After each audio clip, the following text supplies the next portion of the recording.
Gloria ने गाड़ी उस होटल के सामने रोक दी। होटल में बैठे हुए लोग गर्दन घुमाकर गाड़ी की तरफ देखने लगे। काउंटर पर बैठा हुआ शख्स चीते की तरह चौकन्ना हो गया और दो आदमी गैर महसूस तरीके पर इस अंदाज में खड़े हो गए कि कोई गड़बड़ हो तो उसका सद्देबाब कर सकें।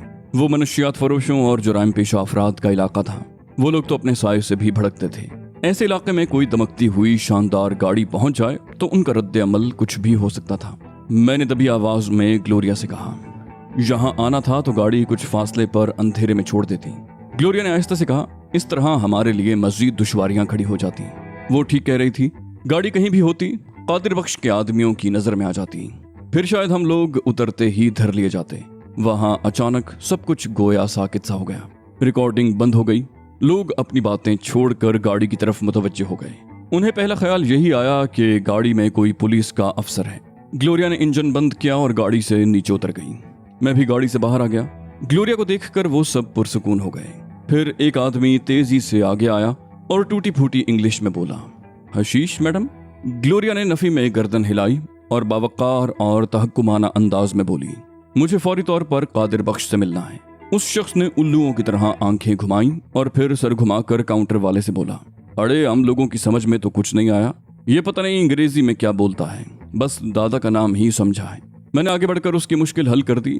मैंने एक एक लफ्ज पर जोर देकर उर्दू में कहा, हम लोगों को कादिर बख्श से मिलना है। उसने चौंक कर मुझे देखा, फिर बोला, अरे काम बोलो बाबा, अभी इस टाइम दादा सोया होगा। माल चाहिए तो हमको बोलो, दादा को किस वास्ते परेशान करना। मैंने कहा, हमें अभी और इसी वक्त कादिर बख्श से मिलना है। अगर तुमने देर की तो सुबह वो तुम्हारी खाल खींचकर उसमें भुस भरवा देगा। वो शख्स आहिस्ता से बोला, उसको इस टाइम नींद से जगाया तो वो हम लोगों की खाल अभी खींच लेगा। मैंने कहा, अभी वो तुम्हें कुछ नहीं कहेगा। उससे कहना मैडम ग्लोरिया उससे मिलना चाहती हैं। मेरी बात सुनते ही काउंटर के पीछे बैठा हुआ शख्स उछल कर बाहर आ गया और ग्लोरिया को हैरत से देखने के बाद बोला, ये मैडम ग्लोरिया है। फिर वो दूसरे शख्स से मुखातिब हुआ, अरे वो कासू, जल्दी से दादा की तरफ जा। तू मैडम को नहीं जानता मगर हम जानता है। अरे जल्दी से शक्ल गुम कर इधर से। उसने कासू को बाहर की तरफ धकेला। फिर वो मुझसे मुखातिब हुआ, आप बैठो साहब, मैडम को भी इधर ले आओ। उसने कोने में पड़ी हुई एक मेज की तरफ इशारा किया। वहां दो आदमी बैठे हुए थे। वो फुर्ती से उठकर दूसरी मेज पर चले गए। मैंने नरम लहजे में कहा, हम लोग गाड़ी में बैठे हैं, तुम ऐसा करो जरा अच्छी सी चाय पिला दो और ये रिकॉर्डिंग क्यों बंद करवा दी। वो बोला, ठीक है आप बैठो साहब, हम अभी चाय भिजवाता है। मैंने ग्लोरिया से गाड़ी में बैठने को कहा, फिर खुद भी गाड़ी में जा बैठा। थोड़ी देर के बाद एक लड़का साफ सुथरी प्यालियों में गर्मा गर्म चाय ले आया। उसके साथ बिस्किट भी थे। हमने चाय के कप लेकर बिस्किट वापस कर दिए। लोग अब भी वक्फे से गाड़ी की तरफ देख रहे थे, मगर अब वो खौफजदा नहीं थे बल्कि तजस्सुस में मुब्तला थे। हमने चाय खत्म भी नहीं की थी कि कासू लौट आया। उसके पीछे बोस्की की शलवार कमीज में कादिर बख्श भी था। वो दरमियाने कद और गठे हुए मजबूत वर्जिशी जिस्म का मालिक था। चेहरे की रंगत स्याही माइल थी और बाल आम मकरानियों की तरह घुंघराले थे। उसे देखकर हम दोनों गाड़ी से बाहर आ गए। ग्लोरिया को देखते ही वो मुअद्दब लहजे में बोला, आपने क्यों जहमत की मैडम, मुझे तलब कर लिया होता। मैं आपके लिए तो आज भी वही कादिर बख्श हूँ। वो रुक रुक कर बोल रहा था मगर हैरत अंगेज बात यह थी कि उसकी इंग्लिश काफी बेहतर थी। ग्लोरिया ने आहिस्ता से कहा, तुम तो वही कादिर बख्श हो मगर मैं अब इस पोजीशन में नहीं हूँ। मुझे तुम्हारी मदद की जरूरत है कादिर बख्श। वो बोला, आपके लिए मेरी जान भी हाजिर है मैडम। मैंने आपका नमक खाया है और बलोच नमक हराम नहीं होते। आपके तो वैसे भी बहुत एहसान है। फिर वो चौंक कर बोला, आप घर तो चलें। मैं भी कितना अहमक हूँ, सारी बातें यहीं खड़े खड़े कर रहा हूँ। गाड़ी भी उसी तरफ ले चलें। फिर वो कासू से बलोची में कुछ बोला। उसने इस बात में गर्दन हिला दी। कादिर बख्श फिर ग्लोरिया से मुखातिब हुआ, आप कासू के साथ आइए, मैं अभी आ रहा हूँ। कासू गाड़ी की पिछली सीट पर बैठ गया और ग्लोरिया की रहनुमाई करने लगा। कादिर बख्श के आने से पूरे इलाके में खलबली सी मच गई। रात के इस पहर भी न जाने कहां से लोग सड़क पर निकल आए थे। मैंने अंदाजा लगाया कि इनमें बेशतर कादिर बख्श के गार्ड थे क्योंकि उनके शानों पर राइफलें नजर आ रही थी। मुझे हैरत भी हो रही थी कि मार्शल लॉ की हुकूमत होने के बावजूद वो लोग यूं खुले आम असलहा लिए घूम रहे थे। जल्द ही गाड़ी एक वसी और अरीज आहनी गेट के सामने जा ठहरी। गेट जल्द ही खुल गया। यकीनन अंदर मौजूद लोगों को गेट खोलने की हिदायत मिल चुकी होगी। कासू के इशारे पर ग्लोरिया गाड़ी अंदर ले गई।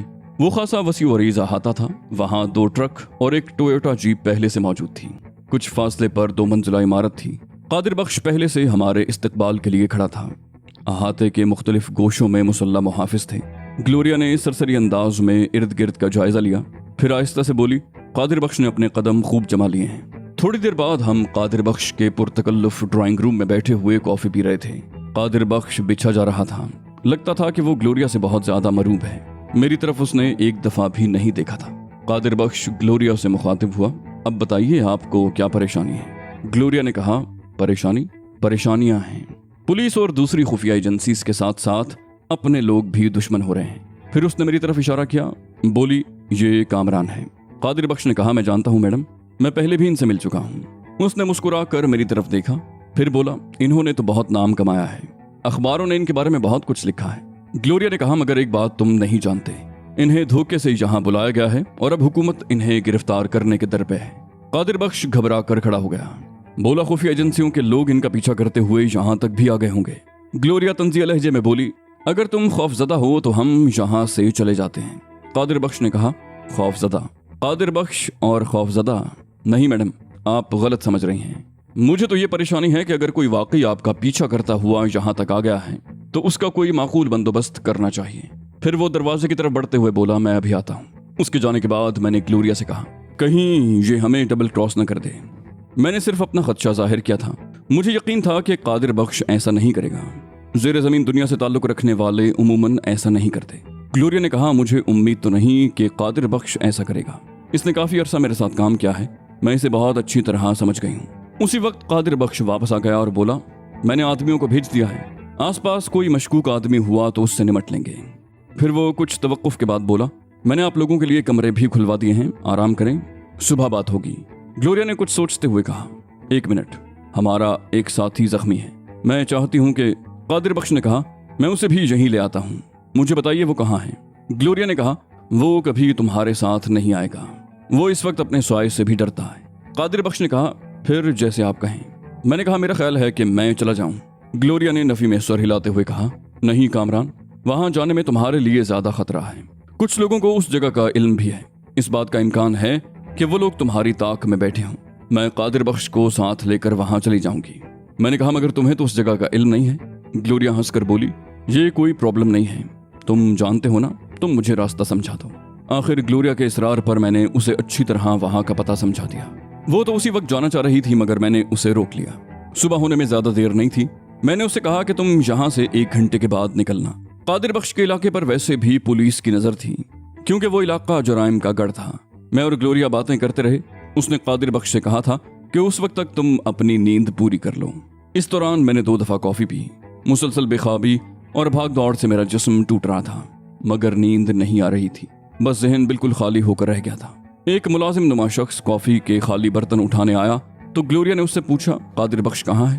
वो बोला, दादा कहीं जाने की तैयारी कर रहा है। मैंने पूछा, तुम्हें कैसे मालूम हुआ कि वो कहीं जा रहा है? वो बोला, उसने अक्कू और फैजी को बुलाया है। दादा जब किसी खतरनाक काम पर जाता है तो इन्हीं दोनों को साथ लेकर जाता है। मैंने उससे कहा, अच्छा ठीक है, तुम जाओ। वो खाली बर्तन उठाकर चला गया। थोड़ी देर के बाद कादिर बख्श नमूदार हुआ। वो अब भी शलवार कमीज में ही मलबूस था, मगर एक कोट का इजाफा भी हो गया था। उसने ग्लोरिया से कहा, मैं तैयार हूं मैडम। ग्लोरिया ने उठते हुए कहा, मुझे कोई रिवॉल्वर दे दो, साइलेंसर भी फिट हो तो अच्छा है। कादिर बख्श ने एक आदमी को साइलेंसर वाला रिवॉल्वर लाने को कहा। चंद मिनट के बाद एक आदमी बेहतरीन किस्म का माउजर ले आया। ग्लोरिया ने रिवॉल्वर को उलट पलट कर देखा, उसका चैम्बर चेक किया और मुतमईन होकर उसे अपनी जैकेट की अंदरूनी जेब में रख लिया। उन लोगों की रवानगी के बाद एक मुलाजिम से मालूम करके मैं कमरे में चला गया। कमरा खासा कुशादा था। वहाँ एक किंग साइज डबल बेड और 2 कुर्सियां रखी थी। मैं जूते उतार कर बिस्तर में घुस गया और देर तक करवटें बदलता रहा। फिर न जाने कब मुझे नींद आ गई। नींद में भी मुझे तैमूर और ग्लोरिया का ही ख्याल था। ग्लोरिया गाड़ी में जा रही थी, उसके साथ तैमूर भी था। दोनों हंस रहे थे। अचानक पुलिस की एक मोबाइल ने उनका रास्ता रोक लिया। ग्लोरिया ने चीख कर कहा, मेरा रास्ता छोड़ दो। इंस्पेक्टर हंसने लगा। मुझे ये देखकर हैरत हुई कि वो इंस्पेक्टर विनोद पांडे था। ग्लोरिया गाड़ी से उतरी तो विनोद पांडे ने ग्लोरिया के पैर पकड़ लिए और माफी मांगने लगा। ग्लोरिया ने हंसते हुए कहा, बस अब उठ जाओ। विनोद पांडे मजीद शिद्दत से उसकी खुशामद करने लगा। ग्लोरिया ने जरा बुलंद आवाज में कहा, अच्छा अब खड़े हो जाओ, उठो। उसी वक्त मेरी आंख खुल गई। सामने ही ग्लोरिया खड़ी थी और मुझसे कह रही थी, अब जल्दी से उठ जाओ, भूख के मारे मेरी हालत तबाह है। मैंने वॉल क्लॉक पर नजर डाली, उसमें 2 बजे थे। मैं कुशलमंदी से उठकर बैठ गया और बोला, ये घड़ी शायद खराब है। ग्लोरिया ने कहा, घड़ी खराब नहीं है, तुम ही 9-10 घंटे तक सोते रहे हो। इस वक्त दिन के 2 बजे हैं। मैंने उठते ही पूछा, तुम कब आई? तैमूर कहाँ है? ग्लोरिया ने कहा, पहले तुम फ्रेश हो जाओ फिर बात होगी। ये कहकर वो कमरे से निकल गई। मैंने फुर्ती से शावर लिया और तैयार होकर कमरे से निकल आया। ड्राइंग रूम में कादिर बख्श और ग्लोरिया दोनों मौजूद थे। फौरन ही एक मुलाजिम नाश्ते की ट्रे ले आया। ग्लोरिया खामोशी से नाश्ता करने में मसरूफ हो गई। मैंने भी कुछ न पूछा और खामोशी से नाश्ता करता रहा। नाश्ते से फारिग होकर चाय पीते हुए मैंने ग्लोरिया से पूछा, मेरा ख्याल है कि अब भूख से तुम्हारी मौत वाक़ई होने का कोई इम्कान नहीं है। ग्लोरिया ने कहा, बताने के लिए कुछ है ही नहीं मेरे पास। हम लोग वहां पहुंचे तो तैमूर वहां से निकल चुका था। मैंने कहा, तुम्हारा मतलब है कि तैमूर? मैंने जुमला अधूरा छोड़ दिया, फिर कहा, हो सकता है उसे गिरफ्तार कर लिया गया हो। ग्लोरिया ने कहा, मैंने इस इम्कान पर भी गौर किया था मगर उसे गिरफ्तार नहीं किया गया। मैंने कहा, यह बात तुम इतने वसूख से कैसे कह सकती हो? वो बोली, इसकी वजह यह है कि मैंने आसपास के घरों से मालूम कर लिया है। वो इलाका ऐसा है कि पड़ोसी एक दूसरे के खांसने और छींकने से भी वाकिफ होते हैं। अगर तैमूर को गिरफ्तार किया जाता तो उन्हें जरूर इल्म होता। मोहल्ले में किसी गाड़ी का आना तो बड़ी बात है, साइकिल भी लोगों की नजरों में रहती है। एक पड़ोसी ने बताया कि एक सफेद रंग की पुरानी सी कार में 2 आदमी वहां आए थे। तैमूर और उसके साथी को वही दोनों ले गए। मैंने कहा, मगर इससे ये कहां साबित होता है कि वो पुलिस वाले नहीं थे? ग्लोरिया उसी लहजे में बोली, और इससे ये कैसे साबित होता है कि वो पुलिस वाले ही थे? तुमने तो आजकल जहन से काम लेना ही छोड़ दिया है, पूरी बात सुने बगैर ही बहस शुरू कर देते हो। मैंने मजबूती से होंठ भींच लिए और ग्लोरिया को घूरने लगा। वो बोली, मुझे उस मकान से तैमूर के हाथ का लिखा हुआ खत भी मिला है। खत पर किसी का नाम नहीं है मगर उसने तुम्हें मुखातिब किया है। ये कहते हुए ग्लोरिया ने जेब से एक मुड़ा थोड़ा कागज निकाला और मेरी तरफ बढ़ा दिया। मैंने उसके हाथ से खत लेकर पढ़ा। राइटिंग तैमूर की ही थी। उसने लिखा था, मैं अपने दोस्त के साथ जा रहा हूँ, हमारे पुराने दोस्त भी यहाँ आ सकते हैं। मुझे इत्तला मिल गई है कि अंकल ने तुम्हें धोखा दिया है। अब उनके आदमी तुम्हारी तलाश में हैं। मेरी सेहत काफी बेहतर है। उम्मीद है कि 1-1.5 हफ्ते में पहले की तरह चाको चौबंद हो जाऊंगा। मेरी गुमशुदगी की वजह से परेशान मत होना। भाभी को मेरी तरफ से सलाम। खत पढ़कर मुझे बेख्तियार हंसी आ गई। उसने कर्नल को अंकल का नाम दिया था और पुलिस वालों को पुराना दोस्त जाहिर किया था। खत में किसी का नाम नहीं था, कुछ वाजे नहीं था। अगर ये खत पुलिस वालों के हाथ लगता तो वो कुछ भी समझ न सकते। उसने ग्लोरिया को भी भाभी का नाम दिया था। मुझे एक मर्तबा फिर हंसी आ गई। ग्लोरिया ने मुंह बनाकर पूछा, अब दांत क्यों निकाल रहे हो? मैंने कहा, बस बात ही ऐसी है। मुझे तैमूर की तरफ से बहुत ज्यादा परेशानी थी, अब वो परेशानी दूर हो गई। ग्लोरिया ने पूछा, अब क्या प्रोग्राम है? मैंने मुस्कुराकर कहा, अब पहले तो हम किसी बड़े और फैशनेबल शॉपिंग सेंटर से शॉपिंग करेंगे, फिर किसी 5 स्टार होटल में खाना खाएंगे, उसके बाद समंदर के किनारे चहलकदमी करेंगे और ग्लोरिया तंजिया लहजे में बोली, फिर किसी कूड़े के ढेर पर लेट कर ऐसे सोएंगे कि कयामत के दिन उठेंगे। जब तुम्हारा दिमाग काम करने लगे तो मुझसे बात कर लेना। वो उठी और तेज तेज कदम उठाती हुई कमरे से बाहर निकल गई और उसके जाते ही कादिर बख्श बेख्तियार हंसने लगा। ग्लोरिया की मौजूदगी में शायद वो एहतरामन नहीं हंसता था। वो हंसते हंसते बोला, कामरान साहब, आप दोनों बच्चों की तरह लड़ते हैं। मैं तसव्वुर भी नहीं कर सकता था कि मैडम से कोई इस लहजे में भी बात कर सकता है। इनके सामने तो बड़े बड़े सुरमाओं की बोलती बंद हो जाती है। आपके साथ रहकर तो मैडम बिल्कुल बदल गई। मैंने कहा, इस खुशफहमी में रहना भी मत। वो भी उतनी ही खूंखार बल्कि आदमखोर है। उसके जुनून का आलम अब भी वही है। कादिर बख्श जल्दी से बोला, मैं जानता हूँ। मैं भी उठकर ग्लोरिया के कमरे की तरफ बढ़ गया। दस्तक के जवाब में उसने सर्द लहजे में कहा, यस कम इन। मैं दरवाजा खोलकर अंदर दाखिल हुआ तो वो तल्ख लहजे में बोली, बाज़ औक़ात तो तुम बहुत तकलीफ हो जाते हो।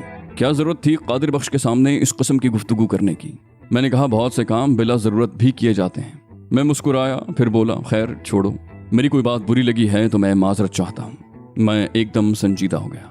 ग्लोरिया ने गौर से मुझे देखा कि कहीं मैं उससे मजाक तो नहीं कर रहा, मगर मेरे चेहरे पर संजीदगी देखकर वो भी संजीदा हो गई और बोली, हमें पहले विनोद पांडे की फिक्र करनी चाहिए। ज्यादा इम्कान इस बात का है कि वो निकल गया होगा। मुमकिन है माइकल भी उसी के साथ चला गया हो। मैंने कहा, यह कैसे मालूम होगा कि वो लोग अभी इसी मुल्क में हैं या जा चुके हैं? वो बोली, माइकल ने यहाँ के मकामी लोगों को भी हायर किया है। उसके बारे में तो कादिर बख्श से भी मालूम हो सकता है। फिर वो मुस्कुराकर बोली, वैसे शॉपिंग वाली बात मेरे दिल को लगी थी। मेरे ख्याल में शॉपिंग कर ही ली जाए, मुझे भी कुछ चीज़ों की ज़रूरत है। मैंने कहा, तो फिर तुम शॉपिंग कराओ। मैं कादिर बख्श से कुछ उगलवाने की कोशिश करता हूँ। यूं भी किसी पब्लिक मकाम पर जाना मेरे लिए मुनासिब नहीं है। कुछ शॉपिंग मेरे लिए भी कर लेना। ग्लोरिया ने एक नज़र अपने सरापे पर डाली और अपना हैंड बैग और गाड़ी की चाबी उठाकर रवाना हो गई। मैं फिर कादिर बख्श के पास जा बैठा और इधर उधर की बातें करने के बाद अपने मतलब पर आ गया। कादिर बख्श, माइकल ने कुछ लोगों की खिदमात हासिल कर रखी हैं। तुम्हें तो मालूम होगा कि वो किसके आदमी हैं। मेरी बात सुनकर एक लम्हे को उसके चेहरे पर एक रंग सा आकर गुजर गया। फिर उसने खुद को संभाल लिया और बोला, माइकल ने पहले तो मुझे भी अपने साथ शरीक करना चाहा था, मगर मैंने इनकार कर दिया। माइकल बैनुल-अक़वामी मुजरिम है, उसका साथ देने वाला भी खामखा किसी लंबे चक्कर में फंस सकता है। इसी खतरे के पेश नज़र मैंने उसका साथ देने से इनकार कर दिया था। मैंने सरसरी अंदाज में पूछा, अब माइकल किस से काम ले रहा है? कादिर बख्श ने कहा, यह मैं शाम तक आपको कंफर्म करके बता दूंगा। मैं उठकर कमरे में आ गया। मैं मुसलसल माइकल ही के बारे में सोच रहा था। फिर माइकल के तस्करे पर मुझे कादिर बख्श का रवैया याद आया। ऐसा लग रहा था जैसे वो इस मौजू पर बात करने से कतरा रहा हो। मैंने सोचा कि कहीं ऐसा तो नहीं कि कादिर बख्श ही माइकल के लिए काम कर रहा हो। जितना मैं इस बात पर गौर करता गया, मेरा शुबा यकीन में बदलता गया कि कादिर बख्श माइकल के लिए काम कर रहा है। ये सोचकर मैंने फुर्ती से तैयारी की और नीचे की तरफ बढ़ गया। ड्राइंग रूम खाली था। मैंने कादिर बख्श की तलाश में इधर उधर नजरें दौड़ाईं। कुछ फासले पर कादिर बख्श का एक मुलाजिम मौजूद था। मैंने इशारे से उसे बुलाया, पूछा दादा कहाँ है? उसने कहा, दादा तो अभी अभी बाहर गया है साहब। मैंने कहा, अच्छा ठीक है, दादा आए तो उसे बता देना कि मैं 2-3 घंटे तक आऊंगा। ये कहकर मैं इमारत के दाखिली दरवाजे की तरफ बढ़ गया। मुलाजिम ने अजीब से लहजे में कहा, थोड़ा सब्र करो साहब और अपने कमरे में जाओ। मैं भिन्ना कर पलटा, कहा, क्या मतलब? वो बोला, साहब दादा ही बोला था कि मेहमान का ख्याल रखना, बार भी आपके वास्ते खतरा है साहब। मैंने कहा, ये मेरा मसला है, खतरा तो हर जगह मौजूद है और खतरे से डर कर मैं कमरे में बंद हो जाऊं? उसने आहिस्ता से कहा, मगर दादा ने यही बोला था। मैंने कहा, दादा ने क्या बोला था और क्या नहीं, ये मेरा प्रॉब्लम नहीं है। न मैं बच्चा हूँ और न दादा मेरा सरपरस्त है। मुझे जाना है तो मैं जाऊंगा। उसने आहिस्तगी से कहा, नहीं साहब। अचानक उसने रिवॉल्वर निकाल लिया। फिर बोला, दादा ने जो बोल दिया वो बोल दिया। मैंने भिन्ना कर कहा, तुम मुझे जानते हो? तुम्हारे दादा के जैसे 10 आदमी मेरी जेब में पड़े रहते हैं, रास्ता छोड़ो। वो बोला, हम बस इतना जानता है साहब कि आप लोग दादा का मेहमान है और बस। मैंने कहा, अच्छा अब ज्यादा बहस मत करो और ये रिवॉल्वर जेब में रखो, मैं पहली गलती उमूमन माफ कर देता हूँ। उसने मेरी आंखों में आंखें डालकर कहा, नहीं साहब, दादा का हुक्म चलता है इधर। फिर उसने बुलंद आवाज में कहा, शाकिर, विक्की। उसका जुमला अधूरा रह गया। मेरी भरपूर किक उसकी गर्दन पर पड़ी। वो मजीद आवाज निकाले बगैर ढेर हो गया। मैंने गिरने से पहले उसे पकड़ लिया और बहुत एहतियात से ड्राइंग रूम के एक गोशे में लगा दिया। उसका रिवॉल्वर फर्श पर पड़ा हुआ था। मैंने रिवॉल्वर उठाकर अपनी जेब में डाला। हैरत अंगेज बात यह थी कि रिवॉल्वर वाले ने जिन लोगों को पुकारा था उनमें से कोई वहां नहीं पहुंचा था। मेरी छठी हिस्स मुझे खतरे का एहसास दिला रही थी। मैं जीने की तरफ भागा और एक एक दफा में 2-2, 3-3 सीढ़ियां चढ़ता हुआ ऊपर पहुंच गया। मैंने एहतियातन जीने का दरवाजा भी बंद कर दिया और बर्क रफ्तारी से अपने कमरे की तरफ बढ़ा। दरवाजे के पास वही मुलाजिम खड़ा था जिसने रात गए हमें कॉफी पिलाई थी। उसने हैरत से मुझे देखा और बोला, क्या हुआ साहब? मैंने इस सरसरी अंदाज में पूछा, यहाँ से बाहर निकलने का कोई और रास्ता भी है? उसने गहरी नजरों से मेरा जायजा लिया, बोला, क्यों साहब, दूसरा रास्ता क्यों? अचानक कोई जोर जोर से जीने के दरवाजे पर दस्तक देने लगा। इससे पहले कि मैं कुछ कहता, मुलाजिम ने आगे बढ़कर दरवाजा खोल दिया। 3 आदमी बिफरे हुए अंदर आ गए। वो तीनों खासे लहीम शहीम और मजबूत जिस्मों के मालिक थे। मैंने सख्त लहजे में पूछा, क्या चाहते हो तुम लोग? एक आदमी ने तंज़ी अंदाज में कहा, आप हमसे पूछ रहे हैं कि हम क्या चाहते हैं? हमारे बंदे को बेहोश क्यों किया है? मैंने कहा, उसने मेरा रास्ता रोकने की कोशिश की थी। अब वही हरकत तुम लोग भी कर रहे हो। क्या तुम भी बेहोश होना चाहते हो? उनमें से एक बिफर कर बोला, बहुत खुश फहमी है तुम्हें। मैंने कहा, खुश फहमी तुम लोगों को है। रिवॉल्वर हाथों में लेकर समझ रहे हो कि इन खिलौनों से पूरी दुनिया को फतह कर लोगे। रिवॉल्वर तो अगर बच्चे के हाथों में भी हो तो बड़े से बड़ा पहलवान उससे पिट जाए। अगर इतने ही जीदार हो तो रिवॉल्वर फेंको, फिर देखो तुम लोगों का कैसे ऑमलेट बनाता हूँ। उनमें से दरमियाने कद के बिफरे हुए आदमी ने रिवॉल्वर सबसे पहले एक तरफ उछाला और चीख कर बोला, यू बास्टर्ड, तुझे अपनी कुव्वत पर बहुत नाज है, मैं अपने हाथों से तेरी हड्डियां तोड़ूंगा। ये कहकर वो बिफरे हुए सांड की तरह मेरी तरफ बढ़ा। मैं उसके हमले के लिए पहले से तैयार था। जरा सा तिरछा होकर मैंने पुश्त से उसकी गर्दन पर हाथ डाल दिया और गर्दन दबोचकर उसे खारिश ज़दा कुत्ते की तरह एक तरफ फेंक दिया। उसके दोनों साथी खड़े तमाशा देख रहे थे। शायद उनका ख्याल था कि बिफरा हुआ सांड तन्हा ही मेरी हड्डियां तोड़ देगा। हमलावर ने दूसरी दफा टक्कर मारने की बजाय उछलकर मेरे चेहरे पर और सीने पर फ्लाइंग किक मारने की कोशिश की। मुझे उसकी फुर्ती देखकर हैरत हुई। बचते बचते भी उसकी एक लात मेरे सीने पर पड़ी। मैं लड़खड़ा कर दीवार से जा लगा। हमलावर फर्श पर गिरते ही उठ खड़ा हुआ। उसकी आंखों में चमक थी। इस कामयाबी पर उसका एतमाद कुछ बढ़ गया। उसने उछलकर दोबारा मुझे फ्लाइंग किक मारना चाही, मगर अब मैं मजीद मार खाने के मूड में नहीं था। मैंने झपटकर उसके दोनों पांव पकड़ लिए और फिर इससे पहले कि वो फर्श पर गिरता, मैं एक झटके से पीछे मुड़ा और उसके पांव पकड़कर दायरे में घूमने लगा। अगर मैं इसी हालत में उसे छोड़ देता तो किसी दीवार से टकराकर उसका सर पाश पाश हो जाता। मैं दायरे में घूमते घूमते रुका और हमलावर के चेहरे पर हल्की सी किक मार कर छोड़ दिया। वो छिपकली की तरह फर्श पर गिरा और फौरन ही खड़ा हो गया, मगर उसके अंदाज में अब वो पहले वाली फुर्ती नहीं थी। अचानक बकिया 2 आदमियों ने रिवॉल्वर निकाल लिया और उनमें से एक गरज कर बोला, बंद करो ये तमाशा, खामोशी से अपने कमरे में जाओ वरना मैं फायर कर दूंगा।